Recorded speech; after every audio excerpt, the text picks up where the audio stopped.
बंदे को पता होता मौत जहां लिखी होती है बंदा वहीं पे मौत उसे अपने गले लगा लेती है। अब जिसे पता होता, अल्लाह अगर बता देता कि तुम्हारी मौत यहां होनी है तो दुनिया का निजाम कैसे चलता। कि अल्लाह ने तुझे गफलत दी, ये गफलत नेमत भी है। मैं इसको अपने तरीके से समझाना चाहूं। खुदा ना खास्ता किसी मोमिन को कैंसर हो जाए और डॉक्टर ये कहे कि भाई आपके दिन अब 1 हफ्ता बचा है, 15 दिन बचे हैं और उसके बाद खुदा हाफिज। और रिश्तेदारों को भी बता दें, तैयारी करना शुरू कर दें। मिनिमम मसलन 15 दिन, मैक्सिमम मसलन 2 महीने बंदा जिंदा रहेगा। अब जिससे बीमारी है और जिसे बताया जा रहा है कि आप 2 महीने से ज्यादा जिंदा नहीं रहोगे, मुझे ये बताइए वो कभी वर्ल्ड कप का मैच देखेगा? वो कभी क्रिकेट देखेगा? वो कभी रमजान की अंधेरी रातों में शोर मचाएगा और रात को क्रिकेट खेलेगा? वो कभी दोस्तों के साथ सिनेमा जाएगा? वो कभी ये बोलेगा कि आज तो मन है कि कराची के किसी होटल में खाना खाया जाए? कभी ऐसा करेगा? वो फुल डिप्रेशन का शिकार होगा। शायद खुद को एक कमरे में बंद कर ले। अब इसे कारोबार अच्छा नहीं लगेगा, अब इसे घूमना अच्छा नहीं लगेगा, अब इसे खाना पीना अच्छा नहीं लगेगा। वो 24 घंटा इस इंतजार में होगा कि अभी मलकुल मौत दिखा, कल मलकुल मौत दिखा। वो या नमाजें पढ़ेगा, या रिश्तेदारों से मिलेगा, या कर्जे माफ करवाएगा, या जिनके साथ बद अखलाकियां की हैं उन्हें क्या करेगा, माफी के पीछे लग जाएगा। क्योंकि उसे क्या हो गया, यकीन हो गया कि 15 दिन में मैंने रुखसत होना है। तो गोया उसकी जिंदगी का सारा सुकून क्या हो जाएगा, खत्म हो जाएगा। क्योंकि ईमानी कैफियत हर बंदे की इतनी नहीं है कि बंदा मौत का इस्तिकबाल करे। जैसे उसे यकीन हो गया कि 15 दिन या 20 दिन में मरने वाला हूं, वो कारोबार भी नहीं करेगा, वो जिंदगी में दिलचस्पी भी नहीं लेगा, वो बच्चों में दिलचस्पी नहीं लेगा, वो घूमने नहीं जाएगा। तो फरमाया उसकी पूरी जिंदगी दरहम बरहम हो जाएगी। लेकिन जिस इंसान को ये नहीं पता कि कल मैंने मरना है, जो बेचारे मरी में 200-250 लोग मर गए, किसको पता था बर्फ में जाके फंस के मर जाएंगे। बड़ी तैयारी से बड़ी खुशी मरी घूमने गया, गोया बड़ी खुशी खुशी मौत के इस्तिकबाल के लिए वहां जा रहा था। तो फरमाया अल्लाह ने तुझे गफलत दी है। ये गफलत क्या है, नेमत है कि तू चंद घड़ियों के लिए गाफिल हो जाता है ताकि बच्चों के लिए कमाने जाए, दुकान पे मेहनत करने के लिए जाता है, लोगों से मिलने के लिए जाता है। अगर खुदा ये गफलत न देता, शायद कोई बंदा कारोबार के लिए जाता, शायद कोई अपने बच्चों की रिज़्क़ और रोजी की तलाश के लिए बाहर निकलता। तो खुदा ने तुझे क्या दी है, गफलत दी है। कि यहां पर गफलत नेमत है, लेकिन मौला ये बताइए ये गफलत आजाब कब बन जाती है? फरमाया अगर गफलत टेम्परेरी रहे तो नेमत है, लेकिन अगर गफलत अबदी गफलत हो जाए तो बाइसे अजाब है। अल्लाहुम्मा सल्ली अला मुहम्मद। टेम्परेरी का मतलब क्या, बंदा सुबह घर से निकला कारोबार के लिए, मौत से गाफिल है। हाँ? कोई बोर्ची है, कोई ड्राइवर है, कोई शॉपकीपर है, मगन है अपनी चीजों को बेचने में, मगन है गाड़ी चलाने में, मगन है खाना बनाने में, गाफिल है। ये गफलत अगर 8 घंटे की है तो अच्छा है, 6 घंटे की है तो अच्छा है। लेकिन ऑफिस में भी गाफिल रहे, छुट्टी हो जाए फिर घूमने चला जाए उसमें भी गाफिल रहे, रात को घर आए फिर टीवी पे बैठ जाए फिर भी गाफिल रहे, और सो जाए सुबह के 11-12 बजे तक सोता रहे फिर भी गफलत। नींद तो दूसरा गफलत का नाम है ना, नींद तो वैसे ही गफलत है। फिर 8 घंटे नींद की गफलत में गुजर जाएं, फिर भी बंदे को याद न रहे कि मैंने मौत आनी है, फिर नेक्स्ट डे उठ के फिर बिजनेस के लिए चला जाए। अगर ये गफलत लंबी हो जाए तो ये बाइस अजाब है, लेकिन अगर गफलत छोटी रहे तो ये बाइस नेमत है। और मासूम फरमाते हैं कि अल्लाह ने ये जो 5 वक्त नमाज वाजिब की है, किसी मोमिन ने कहा मौलाना अच्छा ना होता 5 की 5 एक वक्त पढ़ लेते, ये झंझटी खत्म हो जाता कि दोपहर को पढ़नी है, मगरिब को पढ़नी है, सुबह की नमाज के बाद पढ़नी है। अरे अल्लाह को क्या पड़ी है कि हर अलग अलग वक्त में बुला रहा है। मैंने कहा शुक्र करो तुम शिया 3 वक्त में आते हो, वो बेचारे अहले सुन्नत तो वो बेचारे 5-5 वक्त अलग अलग करके जाते हैं। फजीलत के औकात तो वही हैं जिस तरह वो पढ़ते हैं, लेकिन एक सहूलत दीन ने तुम्हें दे दी कि 3 वक्त करके एक साथ नमाज पढ़ लो। लेकिन शायद किसी मोमिन ने कहा सहूलत और बढ़ जाए, पर परवरदिगारा क्या होता कि सारी नमाजें इकट्ठी करके हम सुबह या दोपहर या जब हमें दिन में टाइम मिले बड़े सुकून से पढ़ दे। मासूम फरमाते नहीं, ये नमाज के जो औकात खुदा ने रखे हैं, अल्लाह को क्या है कि एक वक्त में भी तुम सारे सजदे कर दो, लेकिन वक्त को अलग अलग रखना, ये साइंस क्या है, इसका फायदा क्या है? फरमाइए नमाज नमाज नहीं है, ये सोए हुए इंसान को गफलत से बेदार करने की सदाए है। तो सुबह को नींद की गफलत से उठाने के लिए तुझे सर्दी में उठाया जाता है कि उठ, तू दुनिया में सोने के लिए नहीं आया, तू अल्लाह की इबादत के लिए आया है, तो कोई मकसद लेकर दुनिया में आया है। तो सुबह की 2 रकत नमाज पढ़ के नींद की गफलत से बेदार किया जाता है, और सुबह के उठने के बाद नाश्ता करने के बाद जब कारोबार में जाता है, जब दोपहर के वक्त कारोबार अपने पीक पे होता है, तो मस्जिद के मनारों से अजान की आवाज आती है कि हय्या अला खैरिल अमल, हय्या अलल फलाह, आ बेहतरीन काम की तरफ, आ कामयाबों की तरफ। फरमाया फिर तुझे कारोबार की गफलत से उठाकर मस्जिद में हुजूर की महफिल में लाके बिठा देता है। अल्लाह अकबर।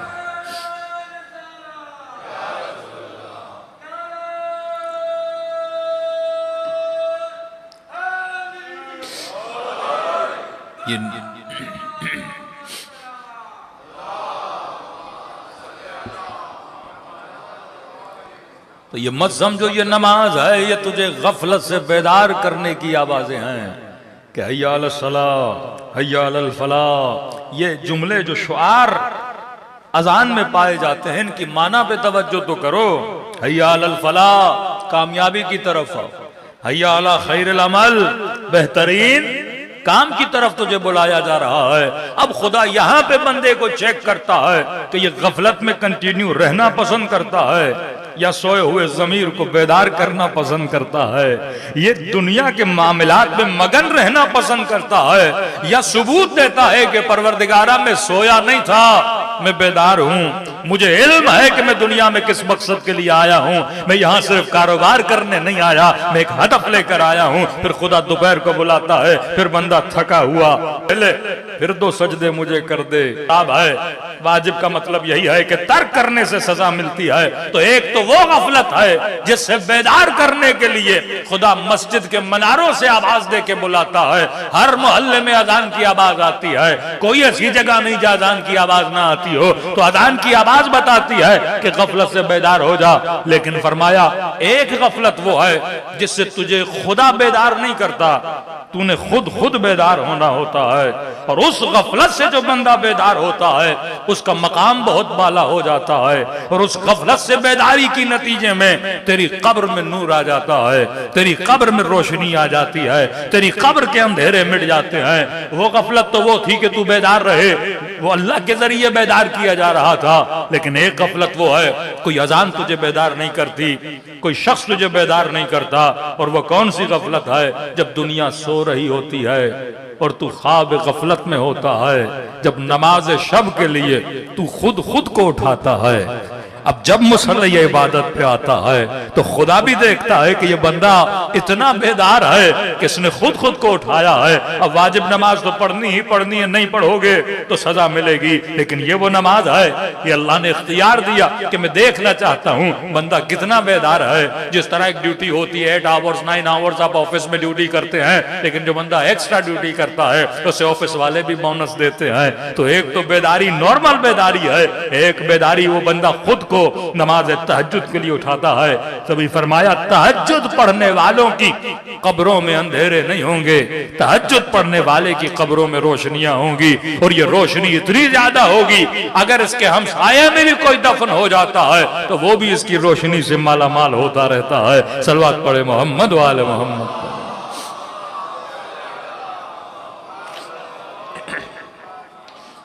तो दुनिया की सबसे बुरी चीज है गफलत। गफलत का मतलब क्या कि एक हकीकत से बंदा गाफिल हो जाए, बंदा भूल जाए। जैसे आपने कोई लिबास पहना होता है पर आप भूल जाओ मैंने क्या पहना हुआ है, बंदा गाफिल हो जाए। बंदा भूल जाए कि मैं कहाँ बैठा हूँ, बंदा भूल जाए कि मैं क्या बोल रहा हूँ, बंदा भूल जाए कि जिस मकाम पे बैठा हूँ उस मकाम की फजीलत क्या है। और खुदा खुद हमें कभी गफलत में डालता है, किसके जरिए? नींद के जरिए। नींद को मौत की बहन कहा गया हदीस में। किसी मोमिन ने मुझसे सवाल किया, बाज़ ऐसे सवालात होते हैं कि इंसान को खुद सोच के लॉजिकली उनका जवाब तलाश करना चाहिए कि मौलाना मौत कैसे आती है, मौत। और मैंने कहा मुझे अभी आई नहीं, तो मैं आपको कैसे बताऊं कि कैसे आती है। वाकईन मौत का एक्सपीरियंस ऐसा है, जब तक बंदा खुद करे ना किसी को बता ही नहीं सकता, और जो मर चुके हैं उनसे हम मिल नहीं सकते। यानी मरने वालों का कॉन्सेप्ट इस दुनिया के साथ बिल्कुल इसी तरह है कि मैंने कहा कि आपके मोबाइल में व्हाट्सएप है, फेसबुक है, यूट्यूब है, ये तब तक चलेगा जब तक नेट होगा। हाँ? नेट नहीं तो यूट्यूब लाख कोशिश कर लो, 10 सूरह हमद भी पढ़ लो तो यूट्यूब चलने वाला नहीं है, व्हाट्सएप चलने वाला, कॉल लगेगी नहीं। ये कॉल लगती तब है जब इंटरनेट हो। तो बंदा जब तक दुनिया में है तो नेट है समझो, और जैसे मर गया तो नेट ऑफ हो गया। अब कितनी भी कोशिश करो कि उस भाई से, उस बेटे से, उस वालिद से राब्ता करने की, तो मुमकिन नहीं है। कभी कभी आलम ख्वाब में कुछ दुआएं हैं जिनके जरिए इंसान को मुर्दों से मुलाकात हो जाती है, लेकिन वो भी जितने लोगों से आप पूछेंगे कतअन मुर्दे ये नहीं बताते कि वहां मामलात क्या है। कई पूछते हैं अपने वालिद से, अपने भाई से कि भाई बताओ वहां के मामलात क्या है, वो सरसरी बताते हैं कि भाई मैं खुश हूं, मेरी हालत बेहतर है।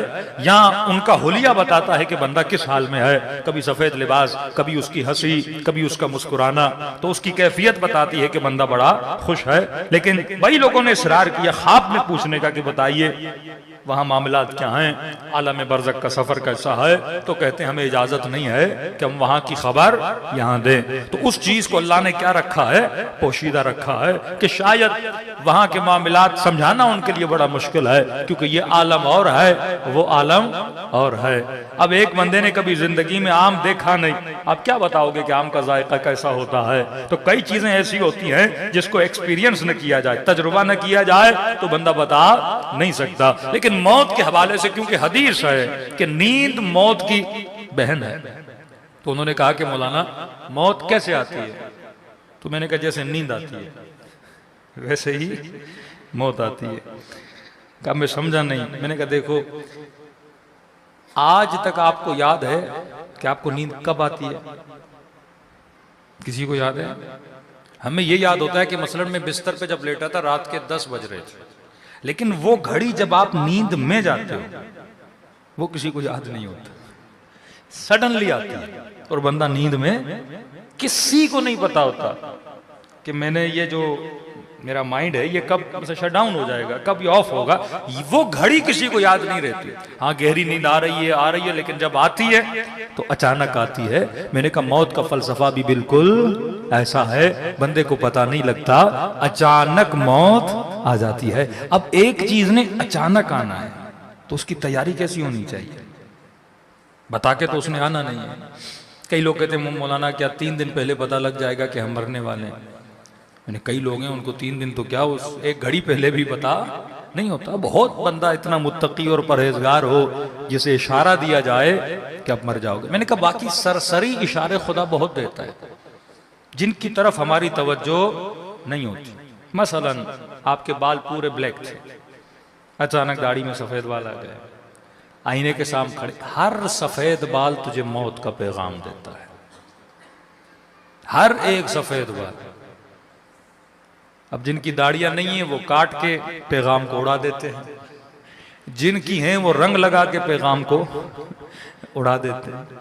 मैंने कहा बालों का झड़ना, सफेद बालों का आना, ये पैगाम है कि बंदा क्या हो रहा है, बूढ़ा हो रहा है। कमर की तकलीफ, घुटनों की तकलीफ, बुढ़ापे का आना, पस्तियों की तरफ जाना, ये सारे पैगामात किसके हैं, ये मौत के पैगाम है। हम उनकी तरफ तवज्जो नहीं कर रहे, हम बार बार रंग करके कलर करके कहते हैं नहीं नहीं मौत तुम कहां आनी हो, मैं तो अभी बहुत जवान हूं। और फिर खुदा कई जवानों की जिंदगी लेके पैगाम देता है कि ये मत कहना कि मौत जवान को नहीं आती। कई ऐसे बूढ़े जो 90 साल से ऊपर है अभी भी जिंदा है, घर वाले परेशान है बंदा कब जाएगा। और कई ऐसे जवान हैं किसी की तवक्को नहीं होती है जवान जाएगा, अचानक गुर्दे फेल हो गए, कोई ऐसी खतरनाक बीमारी आ गई, बंदा 6 दिन में खुदा हाफिज करके दुनिया से चला जाता है। तो खुदा बेदार तो करता है लेकिन तू खुद बेदार होना नहीं चाहता। कई औकात हकीकत बताई जाती है लेकिन हम एक कान से सुनते हैं दूसरे कान से निकाल देते हैं। अब कान की बात को कुरान कहता है उलाइका विक़रुन फी आज़ानिहिम, बाज लोग ऐसे हैं जिनके कानों में कंकर डाला गया है, जिनको उर्दू में हम कहते हैं कि जनाब के कान भारी है, गोया कंकर डल चुका है। आप 10 बार बोलो लेकिन वो ऐसे एक्ट करता है जैसे उसने सुना ही नहीं है।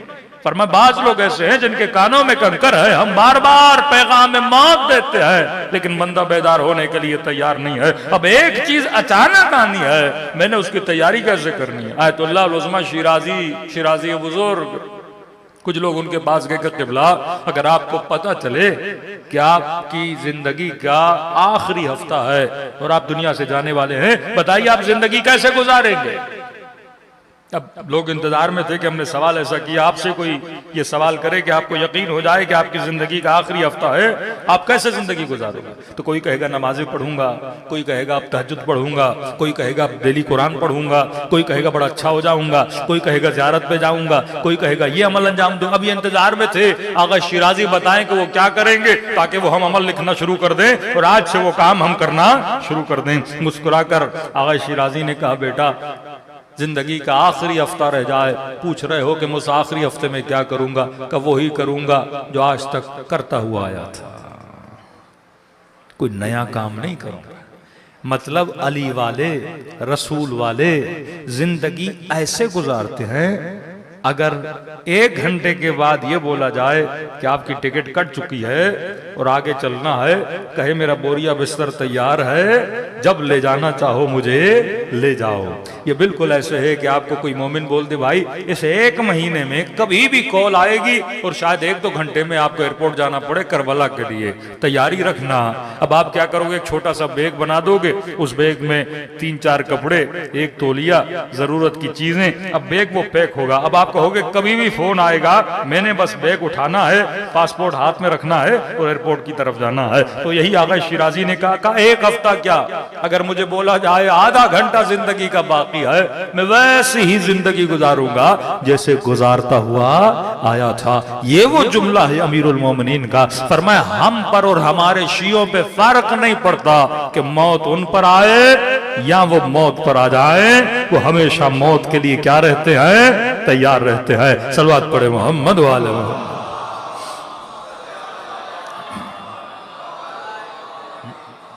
और मखसूसन आज जो फिलिस्तीन में हो रहा है, ये मौत की खबर है ना, हाँ, कि तकरीबन अभी तक 1000 से ज्यादा मुसलमान शहीद हो चुके हैं। और जो मुसलमान इन शोहदा का तमाशा देख रहे हैं और वो ये समझें कि हम जिंदा हैं। कुछ लोग जब रसूल के सामने से आ रहे थे, नबी ने फरमाया ये जिंदा लाशें हैं जो चल रही हैं। इस्लाम में हयात का तस्वर हो रहा है। अगर हयात हैवानी गुजारनी है तो कई बिल्लियां, कई कुत्ते और कई कबूतर और कई हैवानात आपकी फजाओं में और आपकी गलियों में घूम रहे हैं। इसको जिंदगी नहीं बोलते, इसको हयात जिस्मानी बोलते हैं। फरमाया जिंदा वो है जिसका ज़मीर जिंदा हो, जिंदा वो है जो अपने ज़मीर के आवाज पे लब्बैक कहे। कई बार हमें 2 मौतें आती हैं, एक मौत जो हम खुद को देते हैं अपने ज़मीर को मुर्दा करके।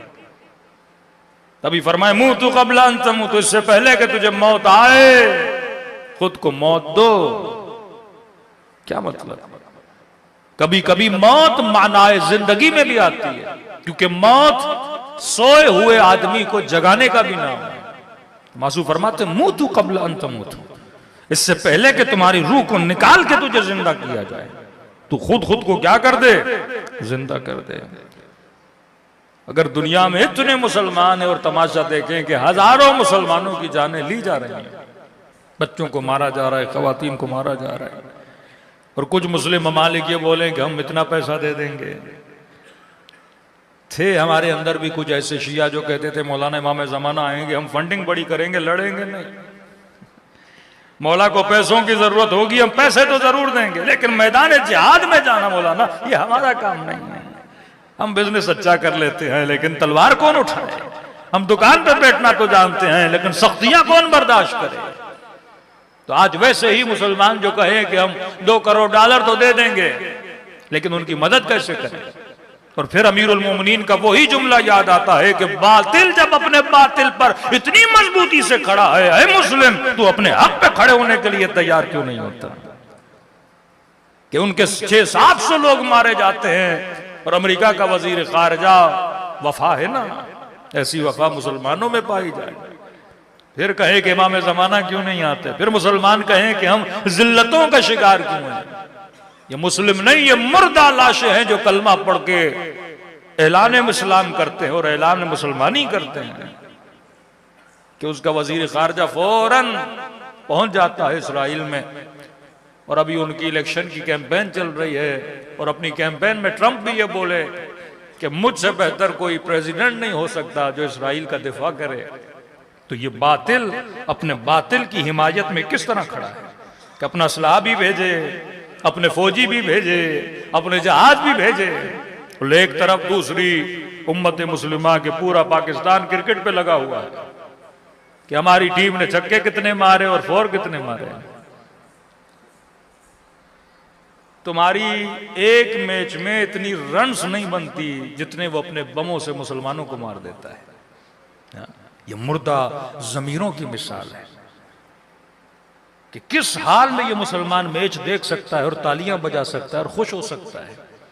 अमीरुल मोमिनीन ये फरमाया, अगर किसी यहूदी खातून के पांवों से पाजेब उतारे जाएं जुल्म करके, और अगर कोई ये सुन के मर जाए तो वो गोया शहादत की मौत मर गया है।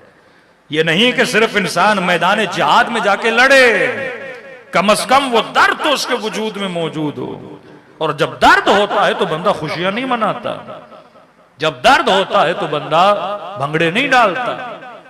और आज पूरे मुल्क में, और आप मीडिया को उठाएं, एक तूफान ये है कि पिछला करप्ट सियासतदान मुल्क में कब आएगा और उसका इस्तेकबाल कैसे किया जाना है।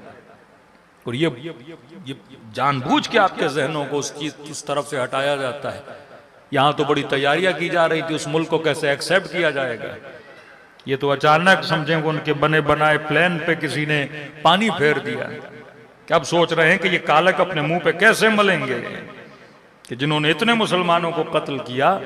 तो कभी कभी बड़े बड़े सानहे इंसान के बेदार होने को चेक किया जाता है कि कौन सी उम्मतें बेदार हैं और कौन सी उम्मतें सो रही हैं। आज पूरी उम्मत मुस्लिमा एक जिंदा लाश की मिसाल बनी हुई है कि जब वो अपने बातिल की सपोर्ट के लिए इतना आगे बढ़ सकते हैं, दाद देनी चाहिए। अमीरुल मोमिनीन कहते थे, मेरा उनका 1 और मेरे 10, इतनी वफा करते थे वो अमीर शम्स। लेकिन यह अमीरुल मोमिनीन जैसा इमाम खड़ा रहे और हुक्म जिहाद दे। मौला अली पे 10 सवाल करते थे, कभी बहाने के अली अब सर्दी है, कभी बहाने के अली अब गर्मी है, कभी बहाने के अली हमारे बच्चे बीमार हैं। लेकिन वो ऑर्डर देता था और हुक्म देता था, वो बातिल पे अपनी जान कुर्बान करने के लिए तैयार हो जाते थे। आज ये जिंदा मिसाल है कि इस्लामी मुआशरा मुर्दा हो चुका है, इस्लामी हुक्मरान मुर्दा हो चुके हैं। कि पाकिस्तान का मतलब क्या, ला इलाहा इल्लल्लाह, ये सिर्फ एक नारा है और स्लोगन्स हैं। जिंदा जमीर हमेशा अमीरुल इमाम हुसैन का जुमला है, कूनू लिज़ालिम खस्मा वलिल मज़लूम औना। फरमाया वो इंसान ही नहीं हो सकता जिसके अंदर जमीर बेदार न हो। और बेदारी जमीर की निशानी यह है, खुद फलसफे करबला यह है कि कूनू लिज़ालिम खस्मा, कोई भी जालिम हो, किसी भी मकतब और मजहब से उसका ताल्लुक हो, तेरा अपना हो या गैर हो, फरमाया खस्मा, खुसूमत रखो, दुश्मनी रखो, उस जालिम की नफरत अपने दिल में पैदा करो। वलिल मजलूम औना, मजलूम किसी भी कौम का हो, उसके लिए तुम्हारे दिल में क्या होना चाहिए? एहसास हमदर्दी होनी चाहिए, एहसास मदद होना चाहिए। जब ये बेदारी तुम्हारे वजूद में होगी तो तू हकीकत में क्या है? करबलाई है। आज वाकयान पूरी दुनिया सोई रही और हकीकत में जिन्होंने कहा कि हम आपकी मदद करेंगे वो वही थे जो अली इब्न अबी तालिब को मानने वाले थे। एक तरफ वहां से उन्होंने सफर किया उनके वजीर खारजा ने, और यहां से ईरान ने ऐलान किया कि हम अपना वजीर खारजा भी भेज रहे हैं लुबनान की तरफ और मुख्तलिफ ममालिक का दौरा करेंगे। तो कभी कभी ये इम्तिहानात, खुदा इज्जत कैसे देगा? इज्जत तभी मिलती है जब तो अपनी इज्जत के कमाने के लिए जाता है। जिल्लतों का शिकार खुदा नहीं करता, जिल्लतों का शिकार हम खुद होते हैं। एक माशरे में क्या, एक गली में क्या, एक घर में क्या, एक ऑफिस में क्या, ये तेरा वजूद है जो खुद को इज्जत देता है, ये तेरा वजूद है जो खुद को जिल्लत देता है। इज्जत और जिल्लत का फैसला तेरे हाथ में है। अगर जिंदगी उसूलों की मबना पे गुजारोगे तो हमेशा इज्जत मिलेगी, अगर जिंदगी बगैर उसूल के गुजारोगे, लालच में गुजारोगे तो इज्जतें नहीं मिलेंगी। आज पाकिस्तान जिल्लतों का शिकार क्यों है? आज हर दुनिया का हर मुल्क हिकारत से क्यों देखता है? क्योंकि हमने अपनी इज्जत नहीं की, हमने अपनी कौम की इज्जत नहीं की, हमने अपनी अवाम की इज्जत नहीं की, तो गैर आपकी इज्जत कैसे करेंगे? आज आपके पासपोर्ट की इज्जत क्या है? आज एक पाकिस्तानी की गैर मुल्क एयरपोर्ट पे इज्जत क्या है? कोई इज्जत नहीं है, क्योंकि हमने अपनी इज्जत खुद नहीं की। अरे जब दुनिया में तू अपनी इज्जत नहीं करता तो दूसरे मुल्कों में तेरी इज्जत नहीं है, और अगर तुमने जिंदगी में अपनी इज्जत कायम नहीं रखी तो कब्र में अल्लाह के मलाइक भी तेरी इज्जत नहीं करेंगे। इज्जत तभी होती है जब तू अपनी इज्जत नफ्स को बचाता है, इज्जत तभी होती है जब तू उसूलों पे कॉम्प्रोमाइज नहीं करता। यही इमाम हुसैन का पैगाम था कि सर हुसैन कटा देगा पर कभी उसूल पे कॉम्प्रोमाइज नहीं करेगा। अकबर शहीद होता है तो हो जाए, उसूल पे कॉम्प्रोमाइज नहीं होगा।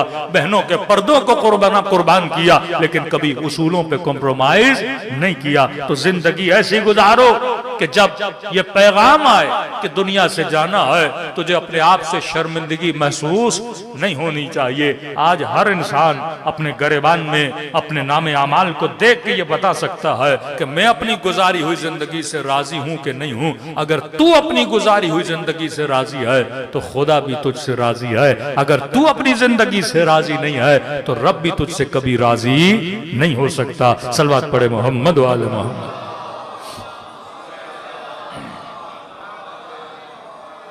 बस एक उसूल अपनी जिंदगी में याद रखिए, जिंदगी अगर उसूलों की बुनियाद पे गुजारी जाए, उसूल का मतलब क्या है कि मैंने दोस्तियां किस मेयार पे बनानी है, मैंने दुश्मनियां किस मेयार पे बनानी है।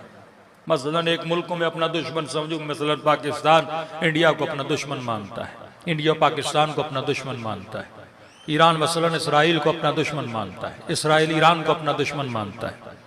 दुबई वालों ने कहा नहीं हमारा दोस्त है, ओमान ने कहा नहीं हमारा दोस्त है। अब सवाल यह है कि एक मुसलमान दोस्ती कर रहा है, दूसरा मुसलमान दुश्मनी कर रहा है। फिर निचली सतह पे आ जाए, आपका मोहल्ला है, आपका एक भाई एक बंदे से बात करता है, दूसरा भाई कहता नहीं मेरी इससे नहीं बनती, मैं बात नहीं करूंगा। रिश्तेदारों में आ जाए, यही चीजें पाई जाती हैं।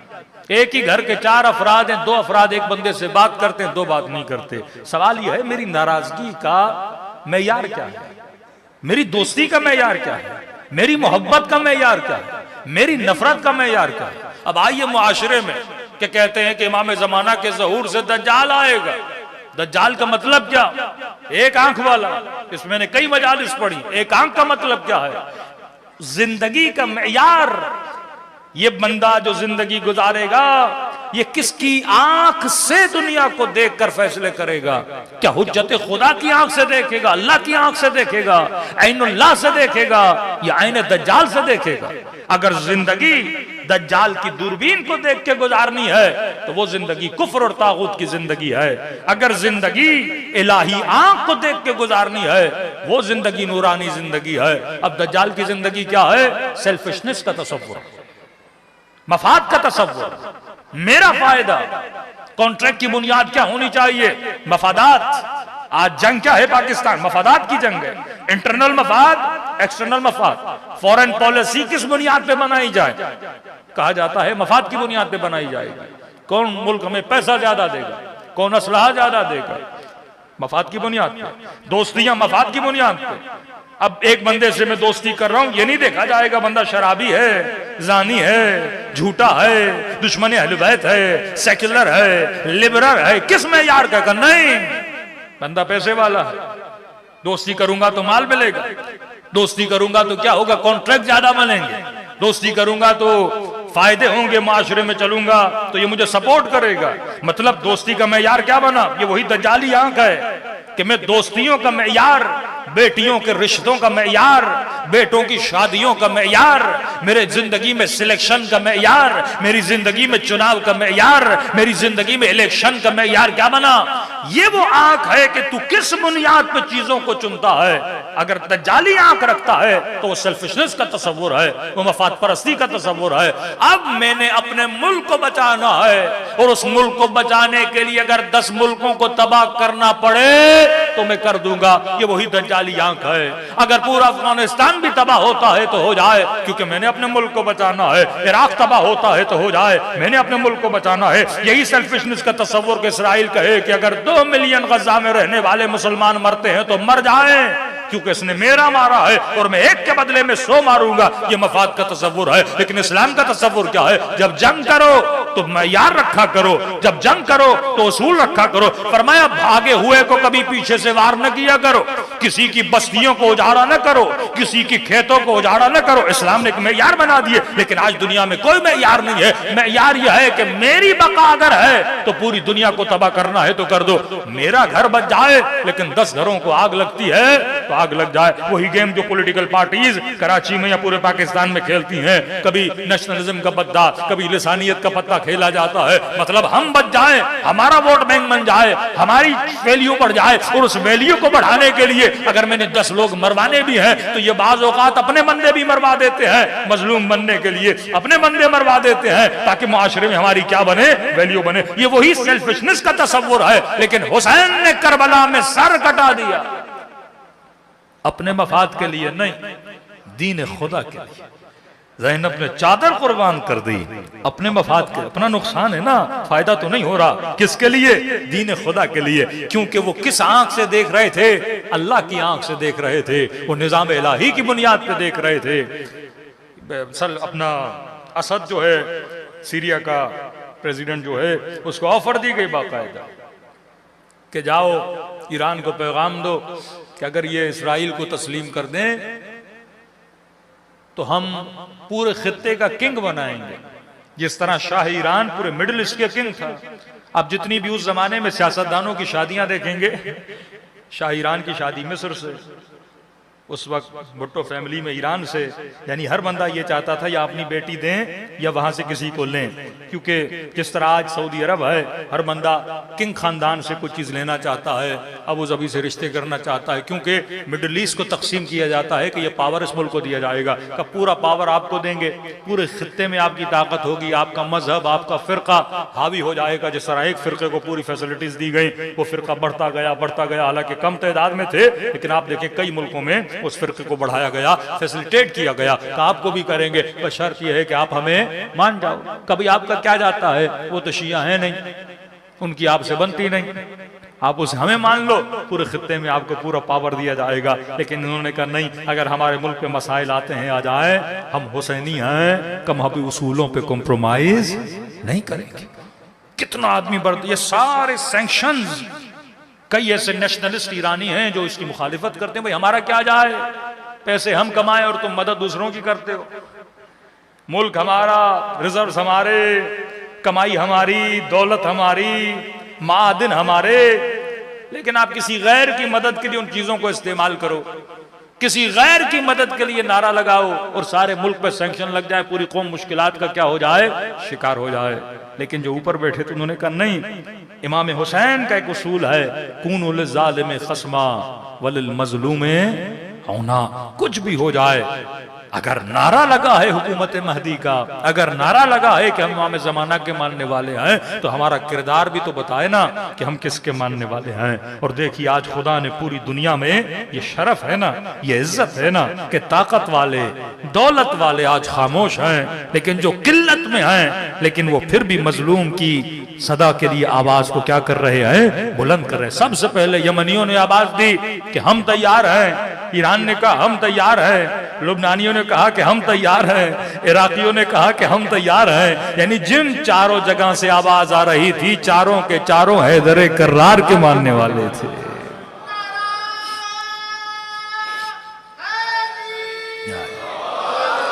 यही वो दर से करबला है कि देखो तुम जिंदा कौमों में से गिने जाते हो।